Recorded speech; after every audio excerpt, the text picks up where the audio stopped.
Good morning, everybody. It's nice to be here. Let me start on a little bit of a somber note. I hope it'll end up being a liberating reflection by the end of our evening together this evening. We're in real trouble. The human race is in real trouble. We have an unfolding economic crisis, unprecedented in my lifetime. The second industrial revolution is dying. We can smell it all over the world. Fossil fuel energies are becoming more expensive. Their price is more volatile on world markets. It's destabilizing the global economy. The technologies based on these second industrial revolution energies, like the internal combustion engine, centralized electrification, are old, they're antiquated. They have absolutely no multiplier effect left. And we need to remind ourselves that this entire civilization that we built is all made out of carbon deposits, and it's in disrepair. The system is on life support. It's not coming back. Now this economic crisis has given rise to an even more profound crisis, a species crisis. Our scientific models now tell us we are in real-time climate change, and we need to understand what that means. Back in 2007, when the UN Climate Panel gave its fourth assessment report, the projections were that we'd go up about 3 degrees centigrade in this century. Now those projections are looking very conservative, but to put this in perspective for the parents here and grandparents, if we go up 3 degrees in this century, it takes us back to the temperature on Earth 3 million years ago. We've been spewing CO2 and methane and nitrous oxide into the atmosphere now for 2 centuries. The first industrial revolution in the 19th century, the second industrial revolution in the 20th century. We simply have too much CO2 up there. We're not getting enough sun's light off of this planet. Our scientists tell us we are in trouble, and the reason we're in trouble, and this really isn't explained. I wish Al Gore had talked about this in his film. What's terrifying about climate change, it radically shifts the water cycle of the planet in a short moment in time. This is the watery planet. Our ecosystems have developed over millions of years dependent on certain water cycles. For every 1 degree that the temperature goes up on Earth, the atmosphere absorbs 7% more precipitation from the ground. Because of the heat, it just sucks that precipitation up into the atmosphere. It changes the entire hydrological cycle of the planet in a short moment of time. That means more bitter winter snows, more dramatic spring floods, more prolonged summer droughts, more hurricanes, more tsunamis. And what we're seeing now is our ecosystems are destabilizing because of the change in the water cycle.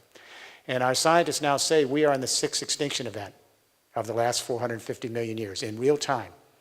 We've had 5 wipeouts in 450 million years, and when it comes, the chemistry shifts quickly. It's over. And on the average, it takes about 10 million years to recover the biodiversity loss. We're not grasping this. We're the youngest species. We're the babies here. We've been here about 175,000 years. So what happens when the ecosystems destabilize because of the water cycles, our plant and animal species die off, and our scientists say we may see a 70% wipeout in the time of your grandchildren. This may imperil our species' ability to survive. 99.5% of all the species that have ever been on this earth have come and gone. 99.5%. No guarantees here. So I'm going to share an anecdote with you. When Chancellor Merkel became chancellor, she asked me to come to Germany in the first few weeks of her administration to help her government address the question, how do we grow the German economy in the 21st century? When I got to Berlin, the first question I asked the chancellor is, how do you grow the German economy or the European economy or the global economy in the very last stages of a great energy era, and an entire industrial infrastructure built off those energies? So whether you live in China or Vietnam or France or Germany, the US, we're all facing the end of an age. So what do? We need a new economic vision for the world that's compelling and deliverable. And this new economic vision has to move as quickly in the emerging nations as the developed countries. We have to be off carbon in 30 years. Off. If we have any chance of creating a future worthy of our children and grandchildren. So we need to step back and ask the question, how do the great economic revolutions in history occur? It's going to give us a roadmap here on how we need to invest.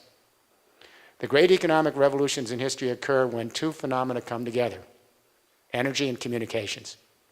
New energy regimes make possible more complex civilizations, but then they require new communication revolutions that are agile enough to manage the complexities of the new energy regimes. When communication and energy revolutions merge and converge, they change the economic paradigm, they change consciousness, they change history. I'll give you two examples to get ready for tonight. 19th century, first industrial revolution, a convergence of communication energy.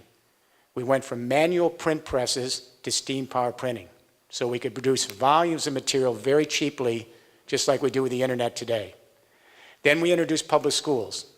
We created a print-literate workforce with the communication skills to manage a very complicated, coal-powered, steam-driven rail industrial revolution. An illiterate workforce couldn't have managed it.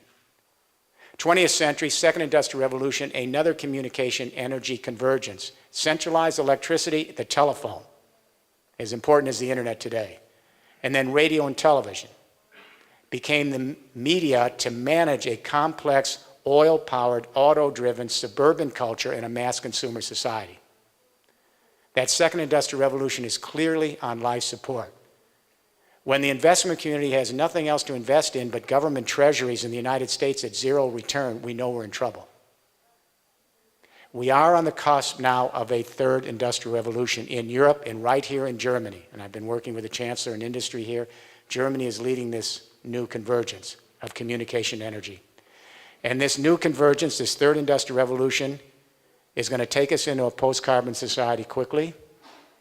And it may give us the opportunity we need to have a more prosperous future.